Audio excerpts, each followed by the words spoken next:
and Shawani, welcome back to my channel. I am Widumelo. Thank you so much for tuning in. So last month in September, I went to the clinic where I had my hair transplant done. I was at 9 months post my procedure at the time, and I went there mainly to have two things addressed. Number one is that I just wanted the surgeons to assess my hair and let me know what they thought.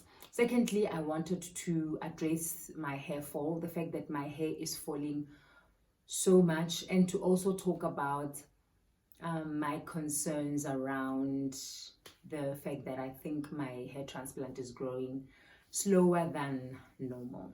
I was not able to see Dr. Geshovitz, who is the surgeon who did my transplant, but I saw his partner, Dr. Ryan Jenks, who was absolutely generous with his time, who was very patient with me in walking with me through my questions and my concerns. So after he assessed my hair, he feels that at this point in time, there is no reason to worry.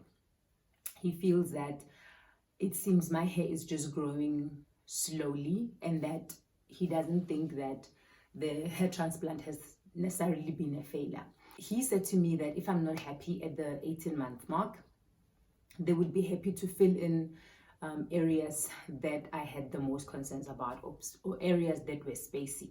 When I was having this conversation with him, I was worried more about my temples. It seemed my temples were a little bit slow in filling in. So he assured me that he believes this is okay, and that everybody has a different growth rate, which we already know. I then spoke to him about just the general slow growth of my hair and the fact that my hair is falling a lot. He then went backwards a little bit on my medical history. He wanted to know if I had any deficiencies that I knew about, if I had any medical conditions that I knew about, what other medications I was taking, because you know certain medications can cause hair loss. But when I was having a conversation with him, I wasn't taking any medication other than just your normal vitamins, like your vitamin D, your vitamin C, just things like that. And then he asked about iron.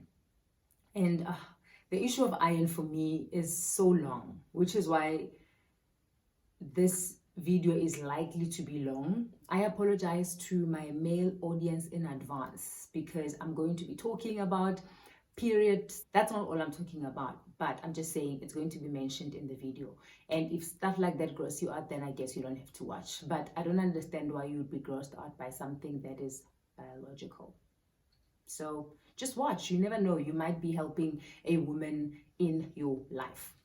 In this video, I will also be mentioning some things about health and supplements. And I want to say that this is not health advice. I'm not a doctor or any health practitioner at all. So anything I say in this video, take it with a grain of salt. I am not giving anybody advice. I'm just sharing my experiences and what I have found with the research that I've been doing. I have crime scene periods. I know that's TMI, and I call them crime scene periods because I have extremely heavy periods, and the source of the heavy periods has been attributed to fibroids. Now, in 2019, I had a procedure done to deal with the fibroids. I had uterine artery embolization. And what this procedure basically does is that they inject little gel-like substances into the arteries that provide blood into your uterus. This is supposed to theoretically kill the blood supply to your fibroids, and then they will eventually die. A couple of months after my embolization, a new situation came up. My cycle became shorter. And by short, I mean 10 days, 17 days. And what that means is that every 10 days, I would get a period, or every 17 days, I would get a period. I just wanted to give you context of where this was coming from. This is the information that I was sharing with the surgeon. Last year, I was so dizzy. I woke up one morning, couldn't keep my body up. I was so weak. I was so tired. I had this headache.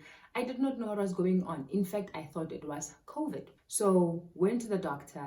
She asked me a number of questions, and she was worried about my short cycle. So she decided to do a number of tests, one of which was an iron test, and my levels were at 7, which is low. I know in other countries or with other doctors, if your iron number is less than 10, they order a blood transfusion, a blood or an iron transfusion, 2 different things.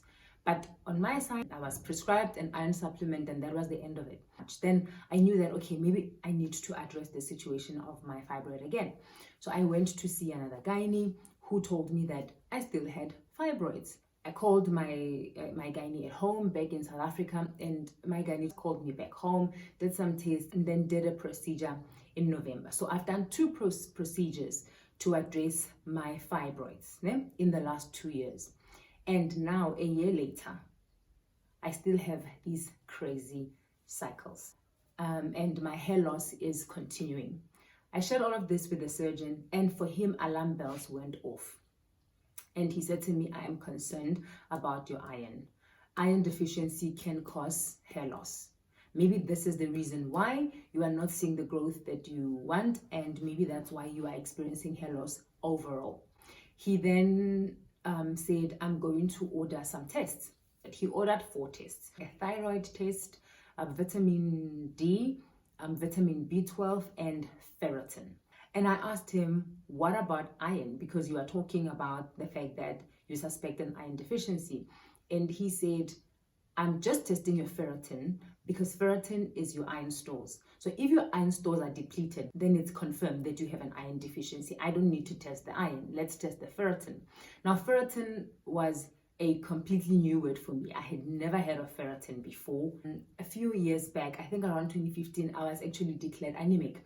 Because in 2015, I went to the police college, and you know what happens at police college. It's serious boot camp. The training is rigorous, and my body struggled with the stress of the exercises to an extent that I had a period every day for the whole time that I was there. And at that time, I was on the pill, but I just bled through the pill. I went to Frankfurt, Germany with my aunt, Ausimvula. Shout out, this is the person that introduced me to the aviation world, but topic for another day. So while we were there, she said to me, you look a little pale. She looked at my hands, she looked at my eyes, and just by looking at me, she said, maybe you need to look into your iron levels. So I said, okay, I will do it, but didn't do it. When I came back from Germany, I went straight to boot camp, and really all hell broke loose. What I mean by that is that for every day that I was there, I was on a period. Although they were not heavy, but they were every day. So now that I think about it, I think I can trace back this issue from back then at around 2015. So this has been going on for about 6 years. And Dr. Jenks says to me, I am almost certain your iron is going to be a problem. So off I go. That evening, I read up on ferritin. What is ferritin? What is considered normal for ferritin? So I go on this complete rabbit hole. I start researching ferritin. I read online people talking about low ferritin and hair loss. Okay, I go have my tests, and lo and behold, the tests come and my ferritin is at 22, which is low. The good thing about ferritin scores is that they are the same the world over. By that I mean a ferritin of 7 in South Africa means a ferritin of 7 in the US or in China or wherever, right? So the numbers are the same. What is different though are the clinical references for normal. I don't know whether this is lab or country specific, whether it's the labs that determine what a normal ferritin number should be, or if it's health policies of a country. I must still figure that out. I say this because in South Africa, for example, with a ferritin of 22, it was considered low. This lab considers a normal ferritin score to be between 30 and 200. 30 and 200. Do you see how wide that range is? 30 and 200, you are considered normal. So I found this very interesting. I checked my results from last year. When I checked those results, the test I took in Botswana, I had a ferritin score of 26. Which means this year my ferritin stores have gone lower, because last year it was 26 and this year it's at 22 at around the same time. Interestingly, in Botswana, the normal clinical range is 4.6 to 204. So this means in South Africa, I'm considered deficient, but in Botswana, I am considered just fine, normal. This had me going crazy. So I started researching a lot more, and I found out that a lot of people with a low ferritin score, no matter how normal the doctor or the lab or whoever is, no matter how normal they say it is, they were not able to stop their hair loss until they upped their ferritin in excess of 70. So it seemed at around a ferritin score of 70, people were starting to see hair loss be reduced and stop. And beyond that, 80s, 90s, 100, 120, people would start seeing their hair regrow. Really? But you have an issue of normal and optimal. So you might be a ferritin of 30 and that might be considered normal. But is it optimal? Because right now my body is saying to me, hair is a non-essential tissue. We are not interested in growing your hair. We are interested in keeping you alive. Which is why I think that is why doctors, if you talk to them about hair loss, it is not taken seriously. If you are going to go to the depths of your issue, trying to find solutions on what is causing your hair loss, you are going to have to do a lot of the legwork yourself. And after a month of going up and down and researching and talking to people, what I'm gathering from this whole experience is that I need to at least increase my ferritin levels to 70, 80 to at least stop the hair loss.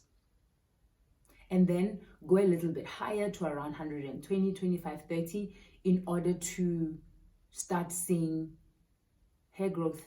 So I'm going to make a number of changes. I'm going to be taking some supplements. I'm going to be changing some of my dietary intake. I am now on a 9 to 12 months journey where I'm going to work on upping my ferritin. And I will do the test every 3 months. And I will come back and give you an update. In June, by the end of June, I will be 9 months into this protocol. And by then, I think we should be able to then see if there has been a difference in my hair transplant and in the health of my hair overall. I am considering an iron infusion, but given the information I've said already, I'm likely to be told that my numbers are normal and therefore do not need one.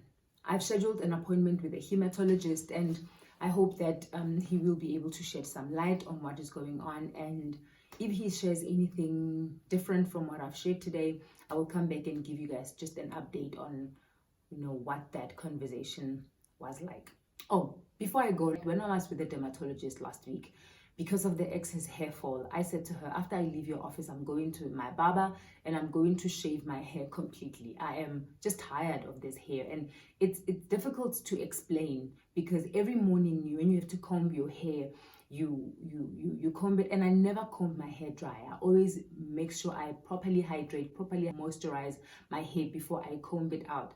And because I now have these patches all over, a patch here that develops and then grows, a patch develops here and then regrows, a patch develops here and regrow, my hair is therefore uneven, which makes it harder for me then not to comb it at all, because other people would say, no, but it's natural hair. Nowadays you don't even have to comb natural hair. But I don't know if you guys have seen my natural hair, the texture of my natural hair. My hair is extremely coily. It doesn't stretch. If I don't plait it to stretch it, it's not going to stretch. It just mops on my hair.